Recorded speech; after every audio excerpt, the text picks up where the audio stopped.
Tell us what's going on. Well, we've been asked to do more with less. There's been a steady decline in bus service that's dictated by a lot of the issues that you've already heard.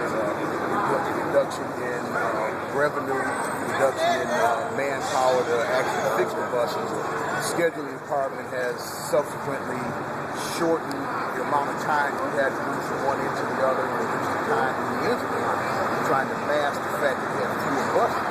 Well, that would work on paper, but when you carry more people, you carry senior citizens who are handicapped, you have a problem of trying to safely get on the bus and sit down, so that you have to run them over the bus, around the bus, which creates potential lawsuits.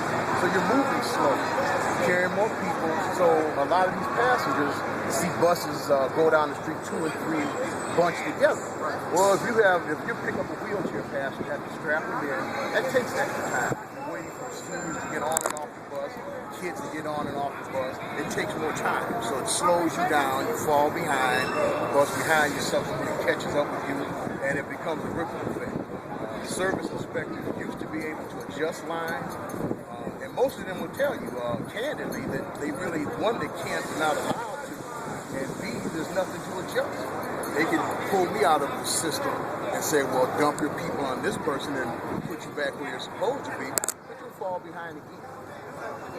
Make this real simple. And do you have any ideas about how we can run? Well, they need to have truth in what's available. We can say that the big issues of the funding has to be there so that they can actually fix the buses and get the buses out there that actually perform the schedules that they have written. They give people pocket schedules and they're just fictitious.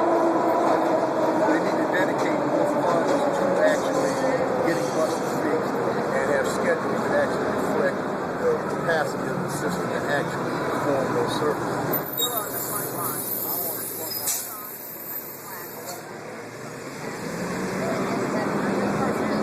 I'm the person they see.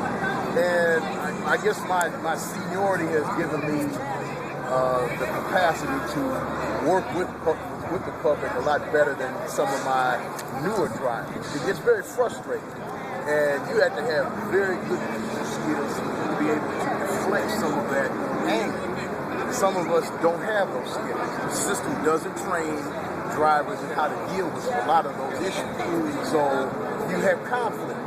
The stress on the job, bus driving is probably one of the top 4 or 5 stressful jobs in America. You have to be trained in how to deal with the general aspects of the job. And when you have all this extra added stress on you, people just, they at some point in time, they get frustrated and you get into shouting matches, you get into back and forth, and all it does is create problems for driving.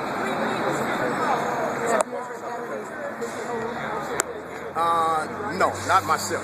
But I'm very good at what I do. How long have you been driving? 29 years. Quite frankly, what we want to see is we want to see the blood stop. We want to see the mayor report back to the community. That's why on November 10th at 6 p.m. we're going to be at Central United Methodist Church.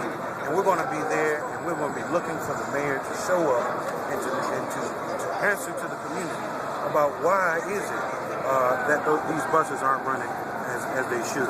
We've seen budgets from his 2010-2011 budget that shows $2 million going to executive staff, the administrative staff in the Department of Transportation versus the working people. Why isn't the $2 million going to taking these drivers off of furlough days and taking these mechanics off of furlough days? Why isn't the $2 million going to making sure that they can order the parts and get the parts at a rush time that they need to get these parts? People's lives are on the line. People's jobs are on the line. People's safety are on the line. And the mayor is responsible for that.